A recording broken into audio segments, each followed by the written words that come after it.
Hey everybody, welcome to Baffling Cyclops. I'm David. And I'm Pepper Proxy. And what a week it was. It was a week, and we are recording this on a Memorial Day holiday, so it's really nice to have you home on Monday. I know, I'm here on a Monday. It's awesome. It's a rarity. I wish it was like this every day. What do you have going on this week? Well, we have had really great weather, so we've grilled out a couple times and just kind of hanging out. But there was something that you sent me in the news that I became I became a little curious about. And it's a tragedy, but there's also like some very odd elements to it. To the tragedy. Well, to the tragedy, but also to the people that were involved in the deadly plane crash. Right. There was a plane crash, and it was basically almost everybody that was important at a church. Yeah, well, in the way you told me, you kind of, it was kind of like you revealed the little elements. Because what you told me was there was a plane crash and also tragic. It's very tragic. But there was a plane crash and all the 7 people perished and they were all leaders in a church. Mm-hmm. But then the second thing you told me is nobody that was on board that perished had the proper license to fly the plane. Correct. They did. 2 of them had either a plane license. Well, one had a plane license that was out of date, and another one had a plane license, but not for the particular level of plane that they were flying. Yeah, but which they owned. It was their own plane. Well, we learned that later, but that's how you told me about this story. Mm-hmm. And so I was going into it thinking, that's so weird. 7 leaders from a church perished in a plane crash and there was no pilot. Like, that's how I first started to think mm-hmm. about it I became intrigued. Little did I know, some would argue it wasn't a church, it was a cult. Yes, and I think I did a pretty good leading into the commercial break, Keith Morrison. You so did. Lead in to draw you into the story. You did. Without revealing exactly what the true nature of why I wanted. I intrigued you without getting to the core thing in the story. You did such an amazing job. Wait, can we go off on a tangent for just a second? Have we ever talked on the podcast of how the people from NBC and the people that filmed Dateline came and filmed you for a segment and allowed you to do the Keith Morrison lean? No, I don't think so, but that's kind of the whole story. Would you tell that little story? This is a tangent, but it's a great one. Yeah, I mean, the lovely part of it is they were very nice, and they sent a crew to film a segment on Archie McPhee's candy canes. Yeah.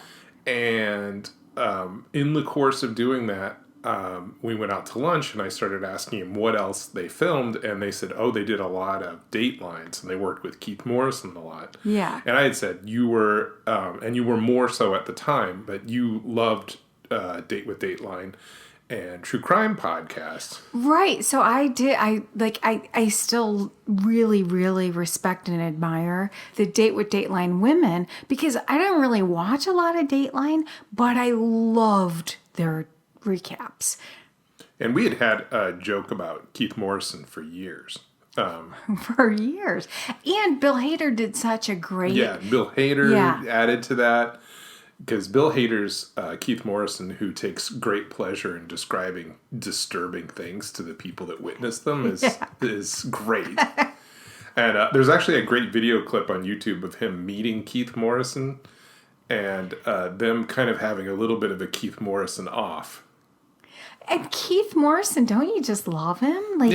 He's like a great guy. Yeah, he seems really nice, and they but they were talking about how he does the lean, and he's the only reporter that they let do the lean, where he might be against a tree or pop out from behind something. Yeah. And so I was like, when it came time to film my segment in the Archie McPhee store, they let me lean, even though you can't see it in the final shot. Right. You sent me pictures yeah, of it, there's though. a great- I was so excited. There's a great picture of Shauna took of me leaning in the Archie McPhee store with the Keith Morrison's film crew, which is great. Would you put that on our newsletter? Yeah.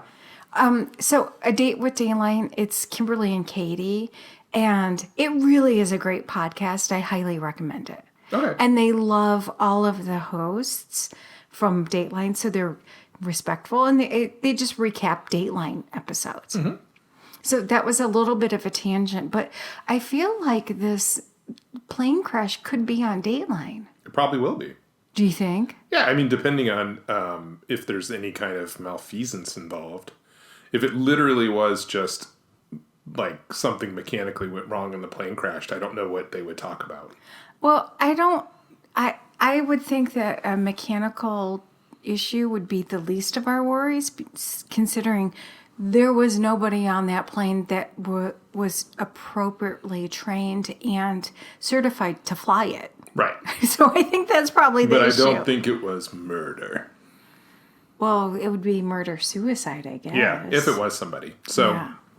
But my guess as to who is flying the plane is Tarzan. right. Well, you haven't even said what the church I know. is. That was my little teaser. Laser. So, yeah, the husband of the female founder of the church played Tarzan in a Tarzan movie. I think it was a TV show in the 90s. A TV show. Yeah.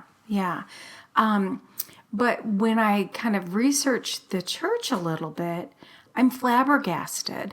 So the leader, her name is Gwen Shamblin Laura, and she founded the church with her first husband, it seems like. His name is David Shamblin, but it was originally it wasn't about it being a church, it was about a weight loss program and like dieting.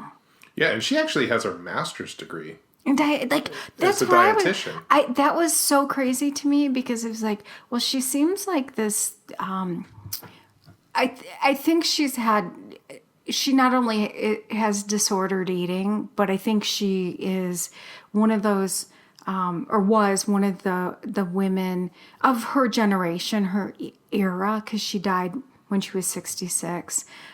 She was born in 1955, where the way you looked and your thinness correlated with how good you were. So she started this weight down workshop. As after she got her degree, she got her first degree. I'm just looking it up. Her undergraduate at University of Tennessee in Knoxville.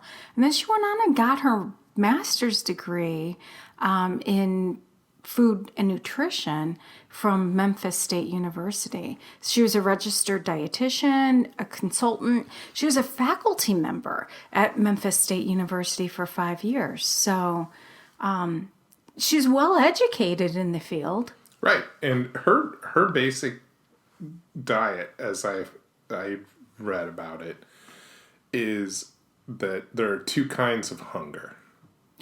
Okay. There's physical hunger and emotional hunger. Okay. So her whole diet is based around hunger control, not exercise or nutrition or anything like that. It's literally eat when you're hungry, stop eating when you're not hungry. And if you're hungry for emotional reasons, read the Bible. And read the Bible till you're not hungry anymore. But I have to, yes, in a nutshell, I think that's a really great summary. But I can just tell you for sure, I would challenge the fact that she ate when she was hungry. Yeah, Like physically hungry. I doubt if she did. Yeah, and she has some pretty incredible hairstyles as well.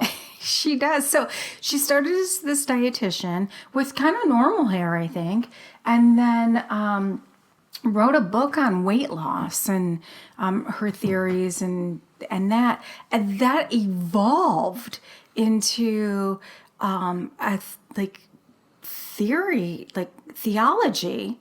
I guess that would be the word. Mm-hmm. Like pairing like pretty sharp Christian beliefs. What's the word for like fanatical? I guess. Yeah, pretty Bible-based Christian beliefs with weight loss and control of food. Yeah, and hunger. And for the most part, from what I read, it sounded like for a long time her Christian views were pretty mainstream. Yeah. But then when they took kind of a more cultish bent, she declared that Jesus was not equal to God. Oh, I didn't tell me more about that. So in most Christian theology, God and Jesus and in some cases the Holy Ghost are all the same and slightly different. They're like different aspects of the same thing. So that's why you do the crossing of your heart and you're touching your head. Yeah. Yeah. But so God and Jesus are on equal footing in most of Christianity. Yeah. And she said no. She's like, God sent Jesus down and bossed Jesus around, and Jesus was holy because he did what God said, which is something a cult leader would say, because they're saying it's not that they were all part of the same aspect that were rejected by man, which is kind of traditional Christian values. Yeah. She's saying that God is the boss and Jesus did what God said and used that as kind of a model, I think, for her own church. Yeah. So again, they just passed away, so no disrespect for the dead, but it was something she was all over. Like she had her first book, she sold 1.2 million copies. And so it was like I had never heard of her, but she was in the Current Affair. She was a Dateline in Australia, to bring it back to that. There was a whole hour of a Tyra Banks show on her. Yeah, it's Tyra Banks. Yeah, she's such an investigative journalist. I don't know how she could have gotten fooled by this woman. But she was in other, like, I guess, other media that was maybe a little bit more reputable, like Larry King Live. Yeah, right. So her second husband was Tarzan, and I'm so fascinated because it just feels like her church was so founded in self-hate and just like that whole diet thing is something that's so difficult for women, period, but especially like women my age or a little bit older, to like be able to like not even be like body positive, but just body neutral. That's like a trending thing right now. It's so difficult.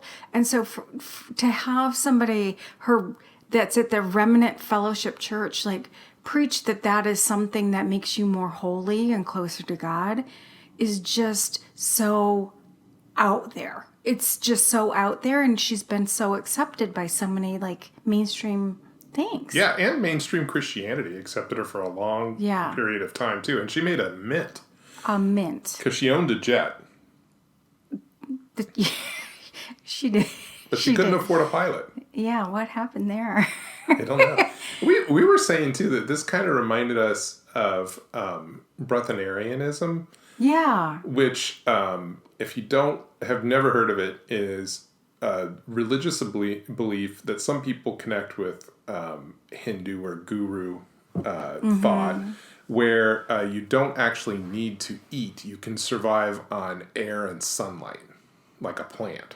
But wasn't there, like through chlorophyll, through the sun, vitamin D, Wasn't there some like thing that was uncovered from the leaders of that cult? Just about there's many variations of it over the years, including ancient ones, which you could never prove or disprove because they're just stories. But one of the more I thought there was like a ho-ho incident. Well, the one you're thinking of was the one in the 90s who said that he was a breatharian, and he got caught leaving a 7-Eleven with a Slurpee and a hot dog. And he came up with this great excuse that there's 3D food and 5D food. So 3-dimensional food and 5-dimensional food. And he declared McDonald's cheeseburgers and Diet Coke 5-dimensional food. So it was okay to eat 5th-dimensional food. Oh, I don't think he shared that with his followers until he was caught. Probably not. But I thought, and there's another documentary about another guru who they caught him like through a telephoto lens eating a big meal at a restaurant, and all of them have eventually been caught out. But they all have that same weird idea that there's some kind of spirituality that can be gained by depriving yourself of food. Well, it reminds me so much of Keith Raniere and Nexium because that definitely factored in from what I've read and learned and watched and heard. It definitely like fed into their belief system that the women needed to be really thin, and there was a whole lot of control put on how many calories a woman ate. And it's interesting because, as you have said, and I think somebody who was able to get out of that cult said, it's really hard to make decisions when you're starving. You're literally starving and your brain isn't functioning. And it seemed like it was a very, very pointed way that Keith and some of the leaders in that cult, they intentionally did that to weaken their followers to be able to control them more. Yeah, and if you're pretending to not eat, but you're secretly eating, you have a leg up on everybody because you have 2 legs up and you're sitting on a sofa. I was, you know how on menus now they put the little logo for vegetarian or a pepper when it's hot. They should put a 5D. For 5th-dimensional food, add that onto the Denny's menu, so that when you're there, you're like, I'm a breatharian, and they have the Grand Slam as a 5D meal. Woohoo! Yay! Yeah, I can eat it. I was actually looking at chiropractic. So chiropractic, what? Chiropractic, it's which everyone knows is the study of the adjustment of the back, which now has been somewhat accepted as a mainstream idea. But I was looking at the founder because I didn't know anything about it other than some people said it was BS and some people say it's true. I have no knowledge or opinion over efficacy of any of it. Yeah. I have a secret to admit. What's that? I sometimes watch YouTube videos where people get adjusted. Whoa. I find it relaxing. Well, do you find it relaxing? Do you find it relaxing to watch the adjustment? Yes. Does it make you want one? I'm a little fearful, but I'm more open to, I've had acupuncture and I've gone from therapeutic massage. So I'm a little bit more open to it, but it scares me. Yeah, I looked at the Mayo Clinic website and they said for some people, their language is very careful. It helps with lower back pain or headaches. Mm-hmm. But if it doesn't help you after 1 or 2 visits, stop. That's what the Mayo Clinic says. That makes sense. Because the risks are huge. They're infrequent. They're real. But they're real. They're like, it doesn't happen that often that you get the worst of, a herniated disc or any of the other things that can happen from doing it. But if it does happen, it's a real thing. So they're like, only do it if you're getting some value out of it. Don't think like, if I do this for a long time, it's going to get better. But the founder, D.D. Palmer, he said he got his ideas about chiropractic adjustment from a spiritual visit from a long dead doctor who came to him. So from a ghost. When he was on a spiritual Dr. retreat. Ghost. Wow. And the doctor came to him and revealed all of this. But Another story that gets told, which I actually like better than the spirit doctor story, because that one sounds unlikely to me. You don't think that's right? What's the guy's name? Dr. D.D. Palmer?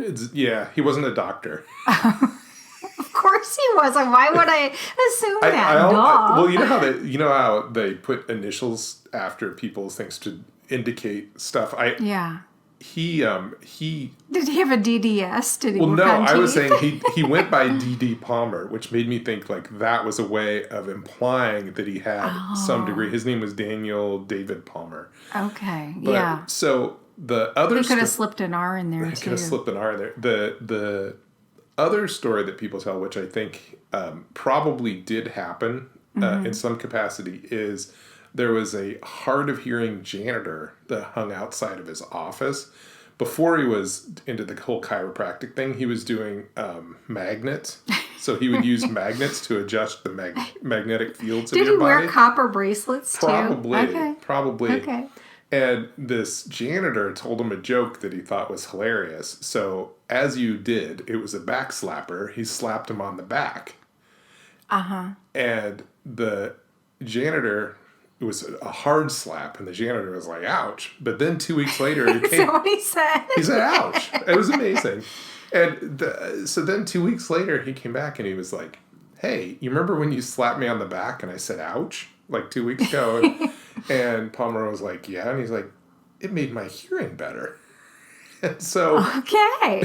So that's the birth? So after that point, he was like, oh, if you can adjust the back, you can change every part of a person's health.